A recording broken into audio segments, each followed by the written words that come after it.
he querido que meditemos en la inspiración de la Biblia. Para ello les voy a pedir que vayamos al capítulo 3 de Segunda de Timoteo. Segunda de Timoteo, capítulo 3, y meditamos en la palabra del Señor en base a estos versículos, la inspiración de la Biblia. En la página 878 de la Biblia que tienen ahí. Vamos a leer todo el capítulo para tener el contexto completo de lo que vamos a estar observando en esta tarde, pero nos vamos a basar específicamente en el verso 16. No vamos a explicar el verso 16, sino que lo hemos tomado solamente como fundamento de lo que es la inspiración de la Biblia. Solamente vamos a tomar la primera parte, donde el apóstol Pablo dice que toda la escritura es inspirada por Dios. En otra ocasión vamos a desglosar el versículo completo, donde habla de para qué es útil la escritura. Hoy solo vamos a ver que toda la escritura es inspirada por Dios. Y leemos entonces del verso 1 que dice: también debes saber esto, que en los postreros días vendrán tiempos peligrosos, porque habrá hombres amadores de sí mismos, ávaros, vanagloriosos, soberbios, blasfemos, desobedientes a los padres, ingratos, impíos, sin afecto natural, implacables, calumniadores, intemperantes, crueles, aborrecedores de lo bueno, traidores, impetuosos, infatuos, amadores de los deleites más que de Dios, que tendrán apariencia de piedad, pero negarán la eficacia de ella. A estos evita, porque de estos son los que se meten en las casas y llevan captivas a las mujercillas cargadas de pecados, arrastradas por diversas concupiscencias. Estas siempre están aprendiendo y nunca pueden llegar al conocimiento de la verdad. Y de la manera que Janes y Jambres resistieron a Moisés, así también estos resisten a la verdad. Hombres corruptos de entendimiento, reprobos en cuanto a la fe, mas no irán más adelante, porque su insensatez será manifiesta a todos, como también lo fue la de aquellos. Pero tú has seguido mi doctrina, conducta, propósito, fe, longanimidad, amor, paciencia, persecuciones, padecimientos, como los que me sobrevinieron en Antioquía, en Iconio, en Listra, persecuciones que he sufrido y de todas me ha librado el Señor. Y también todos los que quieren vivir piadosamente en Cristo Jesús padecerán persecución. Mas los malos hombres y los engañadores irán de mal en peor, engañando y siendo engañados.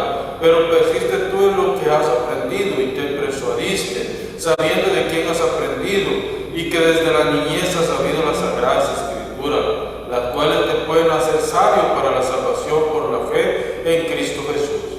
Toda la escritura es inspirada por Dios y útil para enseñar, para redarguir, para corregir, para instruir en justicia, a fin de que el hombre de Dios sea perfecto, enteramente preparado para toda buena obra. Señor, gracias por tu palabra. Te pedimos que la ilumines en nuestro corazón y en nuestra mente, para que podamos hablar de ella lo que es justo. Gracias, Padre, en tus manos nos encomendamos, en Cristo Jesús. Amén. Muy bien, hermanos. Es curioso cuando leemos todo el capítulo, porque el capítulo está hablando de muchas cosas. En los primeros versículos se hace una descripción acertada y completa de los hombres malos, de este tiempo, el tiempo que estamos viviendo. Ustedes saben de que ahora nosotros podemos contemplar muchas de las cosas que dice este capítulo. Hombres ávaros, la avaricia es un pecado, querer acumular más de lo que podemos es pecado. Además de eso, nosotros podemos ver en esta porción que estos hombres se meten en las casas de las mujeres sin piedad, mujeres impías, también igual que ellos. Y las llevan a la cama y hacen todo lo que quieren con ellas. Luego pasamos, el apóstol Pablo, en los primeros 15 versículos, está hablando de esta clase de personas. Y no está hablando de gente de fuera de la iglesia, está hablando de la iglesia. Luego pasa a describir, pero tú le dice a Timoteo, has aprendido de mí. Yo soy un hombre que amo a Dios con todo mi corazón, que guardo la doctrina, que cuide de hacer las cosas lo mejor que yo pueda. Entonces, él le está aconsejando. Tú has tenido las escrituras desde tu juventud, desde tu niñez, recibiste de tu madre y de tu abuela. Las escrituras, ellas te han instruido. Y de mí también. Más tarde yo te tomé, te discipulé y te afirmé en la fe, y ahora tú eres ministro del Evangelio. Para esta fecha, Timoteo era el pastor de la iglesia de Éfeso. Una iglesia grande, una iglesia que se cree que llegó a tener en el ministerio de Timoteo 20,000 miembros.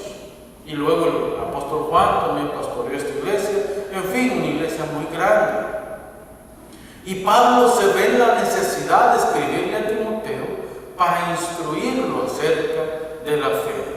Pero yo en esta tarde lo que quiero que veamos es la inspiración de la Biblia. ¿Por qué es importante la inspiración de la Biblia? Porque cuando nosotros entendemos que la palabra de Dios es un libro inspirado por el Espíritu Santo, nosotros podemos verdaderamente comprender que no es cualquier libro.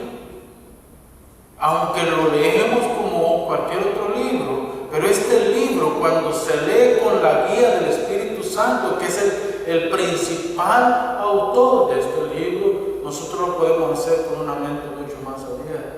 Y eso es lo que nos llama la atención en esta tarde. Hermanos, en todas sus partes la Biblia es inspirada. Desde Génesis hasta Apocalipsis, los 66 libros que nosotros tenemos registrados en la Escritura es la palabra de Dios. En otras palabras, nosotros sabemos que esto es lo que Dios nos ha dejado como herencia y nos permite a nosotros entender las razones por las cuales estamos en este mundo. Ya se dijo que la Biblia no contiene la palabra de Dios. Se ha dicho y se ha enfatizado desde el domingo pasado que la Biblia es la palabra de Dios, inspirada divinamente. La Biblia no vino por voluntad humana, la Biblia vino por voluntad divina. Y Dios tomó hombres que los apartó del mundo y los capacitó para que pudieran darnos las Escrituras hoy. Así que yo voy a hablar de dos cosas importantes en este versículo. La primera es la doctrina de la inspiración de la Biblia. ¿Cómo? La Biblia es inspirada en su totalidad. Además de eso, voy a hablar acerca de la inspiración. ¿Cuál es la base de la inspiración? ¿Quién es la base de la inspiración? Entonces, estos son los dos puntos que yo quiero tomar en esta tarde para que meditemos, y espero que lo hagamos con paciencia para que podamos entender mejor. Para un análisis acertado de las Escrituras en su totalidad, debemos hacer preguntas tales como: ¿puedo confiar en la Biblia? Yo les pregunto a ustedes, ¿confían en la Biblia? ¿Están seguros que la Biblia es la palabra de Dios? Porque estas preguntas son importantes para nosotros. ¿Cómo sé que la Biblia es la verdad? Si yo comienzo mi estudio acerca de las Escrituras con estas preguntas, yo voy a llegar a respuestas concretas. Pero yo debo estar convencido de que la palabra de Dios no es un invento o una fábula o historias como ahora los teólogos o los pensadores de la alta crítica dicen, por ejemplo, que la historia de Adán y Eva solamente fue una alegoría que se usó para darnos a entender lo que significa el bien y el mal. Si eso es así, nosotros estamos en serios problemas, porque si Adán y Eva no existieron, y es solamente una alegoría para entender lo que es el bien y el mal, eso significa que Dios no existe y no existe el diablo tampoco. O sea, no hay dos reinos en contra el uno contra el otro. Entonces, eso es peligroso cuando nosotros argumentamos eso. ¿Por qué? Porque la Escritura nos enseña a nosotros que Adán y Eva fueron dos personas de carne y hueso, como nosotros, y que de esas dos personas, nosotros, todos los 8.000 millones de habitantes del globo, somos descendientes de Adán. Y cuando Adán pecó, todos nosotros, toda la humanidad quedó bajo la maldición del pecado. Entonces, si nosotros quitamos la historia del Edén de la ecuación bíblica, entonces rompemos con todo el hilo de la historia de redención. Lo rompemos por completo. Entonces, por eso es importante entender que Adán y Eva fueron dos personas que fueron puestas en el jardín de Edén para que de estos la humanidad se desarrollara. Ahora, hay otra pregunta que se hace en cuanto a esto. Muchas personas dicen, ¿de dónde tomó mujer Caín? ¿De dónde tomó mujer Caín? Si estamos hablando de que solo Adán y Eva existían. Bueno, Caín tomó mujer de sus mismas hermanas. De ahí fue que tomó mujer. La Biblia no es un libro que pretende registrar todititos los eventos históricos, sino solamente registra aquellos eventos que son más importantes para la vida humana. Por eso es que vemos que los principales personajes de los primeros libros, de los primeros capítulos de la Biblia, son Adán, Eva, Abel, Caín y Set. ¿Sí? Estos son los principales personajes. Pero recuérdense que Adán vivió 930 años. 930 años. ¿Cuántos hijos se pueden engendrar en 930 años? No había planificación familiar para esa fecha. De hecho, Dios le había dicho que tenía que tener todos los hijos que pudiera, porque Él iba a llenar la tierra de seres humanos. Entonces, estos hombres no tenían todavía esa idea de eliminación de la humanidad. Ellos sabían que tenían que engendrar hijos para que el mundo se llenara. Entonces, todo esto nos enseña a nosotros que la Biblia es inspirada por Dios. Y como es inspirada por Dios, ya cuando llegamos al capítulo 6, ya vemos que el mundo se ha llenado de personas, o por lo menos el mundo más cercano al oriente. Se ha llenado de personas. Entonces la maldad se ha multiplicado y Dios se arrepiente de haber hecho al hombre. Como Dios se arrepiente de haber hecho al hombre, pues entonces manda un castigo. Y ya vemos más adelante en los capítulos cuando Dios destruye a la primera generación, salvando solamente a 8 personas. Los 3 hijos de Noé y sus mujeres y Noé y su esposa. 8 personas que fueron libradas del castigo de Dios. Y así la humanidad se vuelve a llenar. Cuando llegamos al capítulo 11, encontramos a una humanidad nuevamente corrompida. Y ahora, en vez de haberse dado a la maldad violenta, ahora se han dado a la tarea de desafiar a Dios y crear lo que se conoce como la Torre de Babel, donde Dios confunde la lengua y nacen los idiomas y esparce a la gente por el mundo. Es así como viene la humanidad. La Escritura lo registra porque son eventos importantes que tienen que estar en el registro bíblico. Ahora, ¿qué nos dice esto? Que la Biblia en su totalidad es inspirada, no por partes nada más.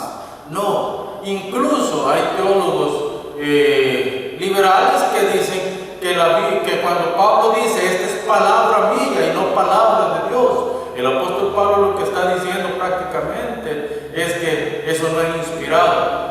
Pero aún cuando el apóstol Pablo dice, yo aconsejo, esto es mío, sigue siendo inspiración del Espíritu. No podemos quitarle esa parte. Entonces, hermanos, en primer lugar, nosotros debemos de ver en esto, solo aquellos que han nacido de nuevo podrán entender y recibir el mensaje que la Biblia ofrece. Ninguno que no ha nacido de nuevo podrá entender la Biblia, porque la Biblia es un libro que se lee con la mente de Dios. Por eso es que el Espíritu Santo, y hoy ya no hablamos de revelación, que esto no lo vamos a tocar a profundidad hoy, posiblemente en un estudio futuro, pero el Espíritu Santo hoy ya no nos revela, el Espíritu Santo ahora nos ilumina. ¿Sí? La diferencia, revelación quiere decir traer lo que está oculto a la luz, lo que no ha sido manifestado, traer. Iluminación significa prender el foco. En otras palabras, lo que significa es traer a la luz lo que está escondido en el texto, lo que ya está revelado. O sea, cuando nosotros abrimos las Escrituras y leemos en el texto sagrado, entonces ya la revelación está dada. Esta es la revelación. Entonces, ¿qué es lo que hacemos? El Espíritu Santo lo que hace es tomar esta revelación y iluminarla en nuestra mente para que pueda tener sentido para nosotros. Pero esto nunca se va a dar si el Espíritu Santo no vive en nosotros. Es cuando el Espíritu Santo vive en nosotros que vamos a entender esto. Segundo, debemos conocer, indagar diligentemente y fielmente en las Escrituras. Esa es nuestra responsabilidad como creyentes. Profundizar es como escarbar en un lugar y buscar la riqueza que están escondidas en la tierra. Es como lo que hacen los mineros. Los mineros van, escarban en la tierra hasta encontrar el oro, ese precioso metal. O los carboneros, eso es lo que hacen. Y todas aquellas personas que trabajan en eso, pues es lo que hacen. Así somos nosotros los que estudiamos la Biblia. Nosotros abrimos las Escrituras y en base a las mismas Escrituras, nosotros buscamos el texto, buscamos la esencia, buscamos qué quiso decir y seguimos un proceso. Primero lo que hacemos es pensamos, nos metemos en los zapatos del escritor bíblico. ¿Para qué? Para entender a quién les estaba hablando. ¿Por qué les habló por qué les dijo lo que les dijo? ¿A dónde estaba el pensamiento del escritor cuando estaba escribiendo el pasaje? Luego venimos y tomamos ese pasaje y lo traemos a la vida de nosotros. ¿Cómo me sirve a mí ese pasaje? Hoy, en el siglo XXI, cuando la mayoría de las cartas del Nuevo Testamento fueron escritas en el primer siglo, estamos hablando de 19 siglos, 20 siglos atrás. O sea, es bien complicado tener un mensaje puro cuando hay un agujero de 20 siglos entre ellos y nosotros. Pero sí se puede hacer por la iluminación del Espíritu. Podemos hacer eso. Hermanos, a través de la Biblia nos va conformando. Este es el trabajo de la Escritura. La Escritura, el Espíritu Santo toma la Escritura que nosotros hemos leído y nos va conformando. Es decir, es como cuando usted agarra un pedazo de madera rústica, pero usted empieza a labrarla, empieza a quitarle la cáscara, empieza a moldear ese pedazo de madera rústica y de repente salió una imagen bonita, o de repente salió un muñeco o algo que usted hizo de ese pedazo de madera. Pues ese es el trabajo que hace. Cuando nosotros leemos la Escritura, el Espíritu Santo empieza a trabajar en nosotros, y como es un libro inspirado y sometido a la interpretación de los hombres, es un libro que solamente puede ser interpretado por la guía y obra del Espíritu Santo en nuestra mente. No hay otra manera para ello. Entonces, debemos de llegar a la Biblia con una pregunta. ¿Qué es la Biblia entonces? La mayor adoración a Dios, dice Martín Lutero, fíjese bien, Martín Lutero dice estas palabras, me gustaron, yo las tomé prestadas y se las voy a comunicar. Dice: la mayor adoración a Dios es la predicación de su palabra tal y como está escrita. Los reformadores hicieron un trabajo y ellos le devolvieron la Biblia a la iglesia. La iglesia católica, apostólica y romana le había robado la Biblia a la iglesia. Por 1000 años la iglesia, había una iglesia caminando a ciegas. ¿Por qué? Porque la Biblia era prohibida para que los feligreses la leyeran. Entonces, los reformadores en el siglo XVI lo que hicieron fue darle orden a la doctrina bíblica y además de eso, devolverle la Biblia a la iglesia. Por eso es que ellos tienen un término muy hermoso y es el término la sola escritura. Solo la Biblia tiene la autoridad. Hermanos, los hebreos, por ejemplo, le daban el nombre de las Sagradas Escrituras. De hecho, también le daban el nombre Ha-Serafim, que significa una inspiración soplada o por el fuego. Entonces, ellos también utilizaban, Daniel utiliza también el término de las Sagradas Escrituras. Utilizan también el término biblios, que significa un conjunto de libros. Un libro, pero es como en forma de biblioteca. Eso es lo que es la Biblia para nosotros. Hermanos, la Biblia es la palabra de Dios. Principalmente, ¿por qué? Porque Dios revela su voluntad en ella. Segundo, la Biblia no es un simple conjunto de libros. Es una biblioteca que de forma concisa presenta la voluntad de Dios para el pueblo del pacto. Así es como debemos de ver la Biblia. Por eso es que nosotros, cuando la Biblia encontramos en la Biblia que se le da el término las Sagradas Escrituras, los profetas decían: y vino a mí palabra de Jehová y dijo. ¿Qué es lo que significa eso? Autoridad de Dios.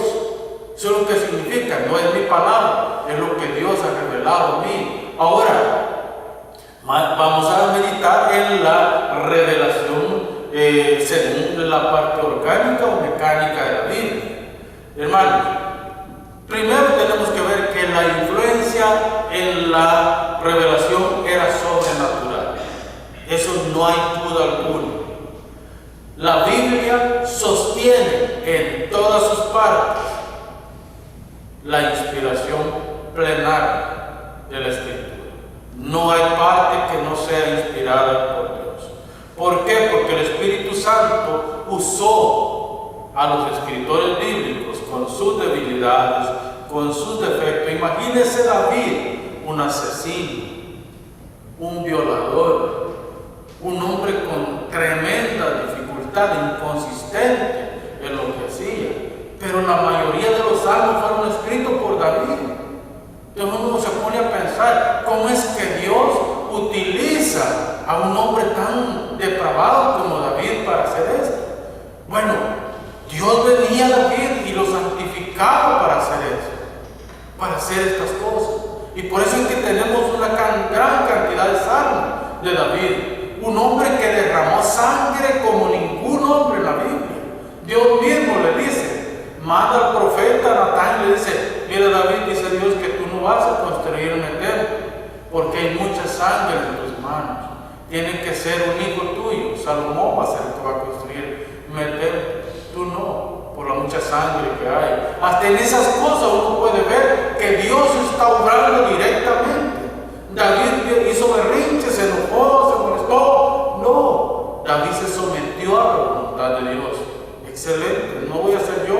Entonces, y David había hecho hasta lo que hoy en términos contemporáneos se usa, la maqueta ya. Así va a ser el templo. ¿Sí? Hasta en eso Dios lo direccionó. El templo tiene que ser de esta manera. David no vino y agarró el templo que había, la maqueta que había hecho y lo hizo pedazos. No. David lo que hizo fue, se la pasó a Salomón para que Salomón ejecutara lo que había hecho. Entonces, todo esto nos demuestra a nosotros que la Biblia es la inspiración de Dios. Por eso es que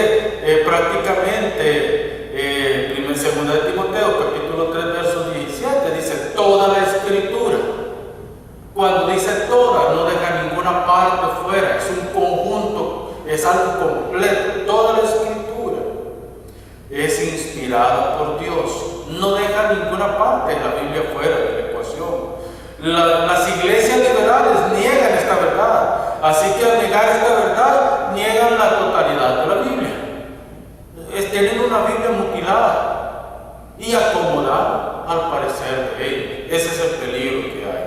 Entonces, ¿cuál es la inspiración orgánica y mecánica de la Biblia? La inspiración orgánica dice que Dios utilizó a los hombres con sus defectos, con sus virtudes, pero los purificó para eso. O sea, Dios los aparta del mundo para que pudieran, aunque seguían en el mundo, pero los aparta de todas las pasiones que había en el mundo, para que ellos pudieran darnos un texto sagrado, así como nosotros lo tenemos. Dios no, la inspiración mecánica dice que Dios dictó palabra por palabra. Esto no es correcto. Dios no dictó palabra por palabra lo que está escrito. Dios permitió que los hombres utilizaran su imaginación, utilizaran sus capacidades de redacción, de hecho, de escritura. Él les permitió que utilizaran sus capacidades de vocabulario. Por eso es que nosotros podemos ver incluso en libros como Lucas. Lucas es un libro que utiliza un griego tan técnico que cuesta a veces entenderlo en el original. ¿Por qué es muy técnico? ¿Por qué? Porque Lucas era médico. Cuando vemos un libro como Mateo, que fue escrito por lo que hoy podríamos llamar un contador público, Mateo a veces utiliza un tecnicismo de números que a nosotros nos cuesta entender. Pero así es como es inspirada la Biblia. Pedro, un hombre muy impulsivo y a veces bien visceral, que ya nosotros encontramos en Pedro, un desorden en la manera que escribió. Pues Dios utilizó los dones de cada uno de ellos, hasta para escribir la Biblia. En cambio, negamos rotundamente como iglesia que la inspiración sea mecánica. La iglesia recibió una inspiración orgánica de la Biblia, es decir, sin defectos. No hay defectos en la Biblia, porque los hombres que escribieron la Biblia fueron inspirados por el Espíritu Santo, y el Espíritu Santo no puede dar cosas malas a nosotros o tergiversar. Ahora vamos a pasar al segundo punto. ¿Cuál es la base de la inspiración? La base de la inspiración está en la Biblia misma. Esta es otra de las grandes doctrinas recuperadas por los reformadores. Ellos dijeron, la Biblia se interpreta con la Biblia. Nosotros tenemos que ir a las Escrituras y sacar el mensaje y primero hacer la investigación en la Biblia misma. Y cuando hacemos la investigación en la Biblia misma, nosotros podemos dar la respuesta a la pregunta que está en nuestra mente curiosa. Hermanos, la Biblia es palabra infalible de Dios. Nuestra posición es esta, es la palabra de Dios. Por esto es por lo que la Biblia es un mensaje de vida eterna. La Biblia es inspirada por Dios y por eso es la regla infalible. Infalible significa concreta, eficaz, sin defectos, de fe y cómo nos debemos de comportar en este mundo. Por ende, hermanos, cada cosa que nosotros hacemos debemos de hacerla sabiendo que Dios nos ha dado su palabra.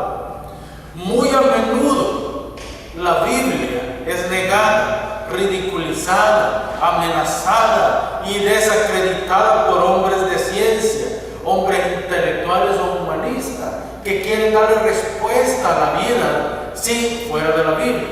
Y yo les tengo que decir algo y se los digo con mucha certeza. Fuera de las Escrituras, cualquier respuesta que nosotros le demos a la vida es equivocada o es a medias. No puede ser completa.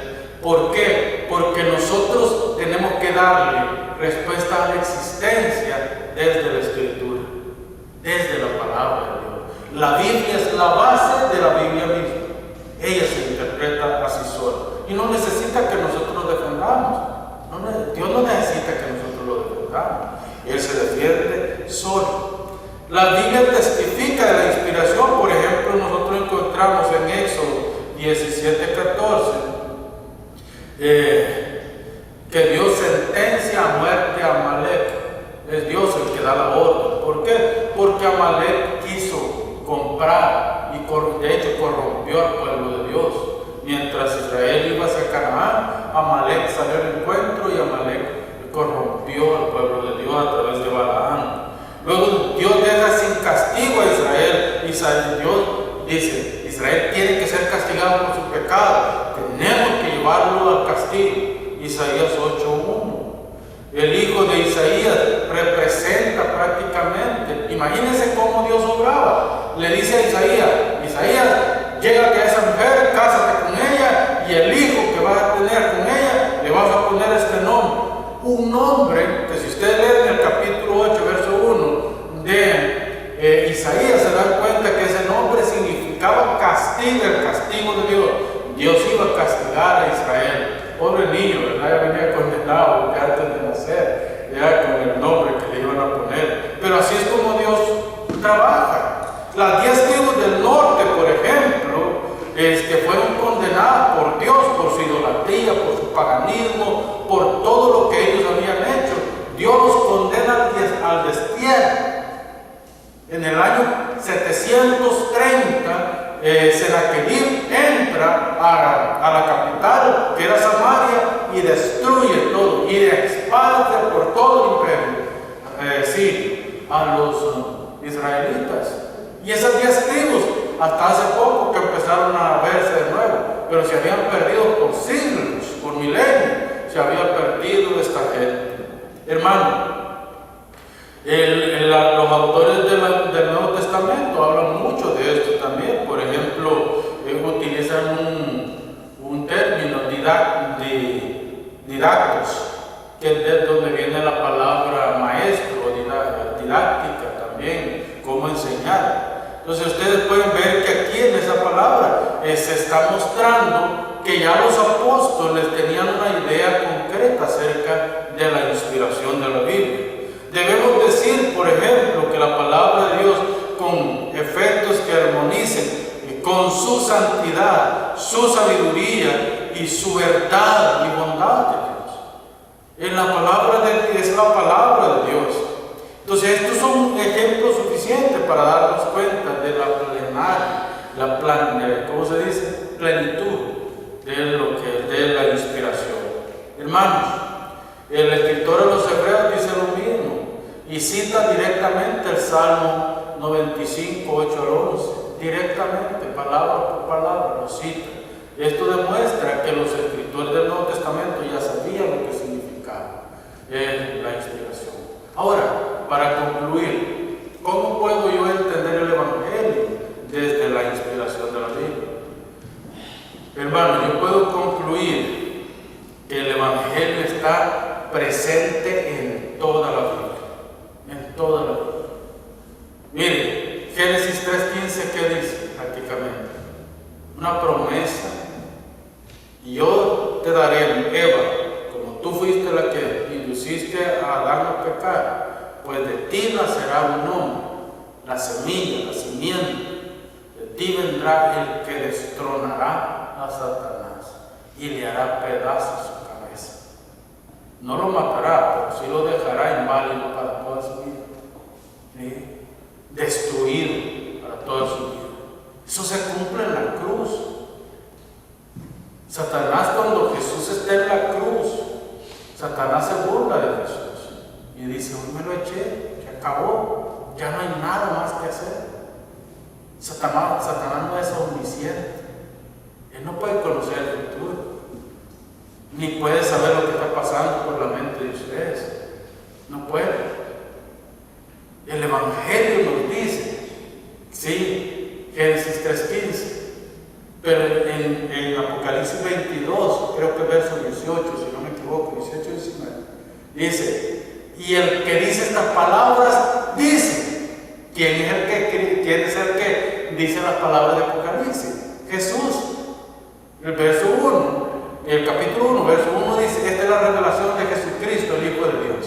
Entonces, Jesucristo está revelando lo que está oculto. El Apocalipsis lo está revelando. Y en sus últimas palabras, dice, en sus últimos capítulos, el verso 18 dice: y el que dice estas cosas, dice a la iglesia, que tienen que decir: ven Señor, ven ya. Entonces, ¿qué es lo que nos está diciendo? Desde Génesis hasta Apocalipsis, el Evangelio es revelado.